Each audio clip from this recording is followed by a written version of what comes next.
Let's start with a brief summary. This article, written by Paul Graham in 2010 for Forbes, provides valuable information about the qualities he looks for in startup founders. Graham states that the most important quality is determination, but he also highlights flexibility, imagination, mischievousness, and friendliness. He asserts that these qualities should be present in a successful startup founder, elaborating on each trait with real entrepreneurship examples, giving readers insight into what successful entrepreneurs look like. Before we dive in, I want to share a quick note about how this podcast is created. As you've probably noticed, this podcast isn't voiced by a human, but by artificial intelligence. I'm obligated to inform you of this beforehand due to the rules of AI services.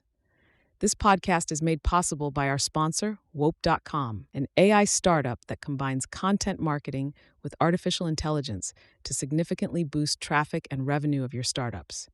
For all the latest content, be sure to follow me at x.com/yigitkonur. Now let's turn our attention back to the essay. In hashtag, the essential qualities we seek in successful startup founders. Original title, What We Look For in Founders. Date, October 2010. I wrote this for Forbes, who asked me to write something about the qualities we look for in founders. In print, they had to cut the last item because they didn't have room. 1. Determination. This has turned out to be the most important quality in startup founders, and we thought when we started Y Combinator that the most important quality would be intelligence. That's the myth in the Valley.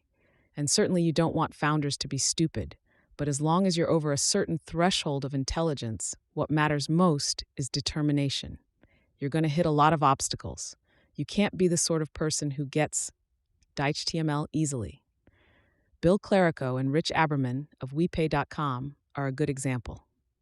They're doing a finance startup, which means endless negotiations with big bureaucratic companies. When you're starting a startup that depends on deals with big companies to exist, it often feels like they're trying to ignore you out of existence. But when Bill Clerico starts calling you, you may as well do what he asks, because he is not going away. Nostra 2. Flexibility. You do not, however, want the sort of determination implied by phrases like, don't give up on your dreams.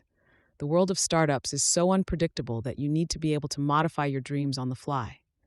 The best metaphor I've found for the combination of determination and flexibility you need is a running back, Rares.html. He's determined to get downfield, but at any given moment, he may need to go sideways or even backwards to get there. The current record holder for flexibility may be Daniel Gross of clun/greplin.com. He applied to YC with some bad e-commerce idea. We told him we'd fund him if he did something else. He thought for a second and said okay. He then went through 2 more ideas before settling on Greplin. He'd only been working on it for a couple days when he presented to investors at Demo Day, but he got a lot of interest. He always seems to land on his feet. Imagination. Intelligence does matter a lot, of course. It seems like the type that matters most is imagination. It's not so important to be able to solve predefined problems quickly as to be able to come up with surprising new ideas.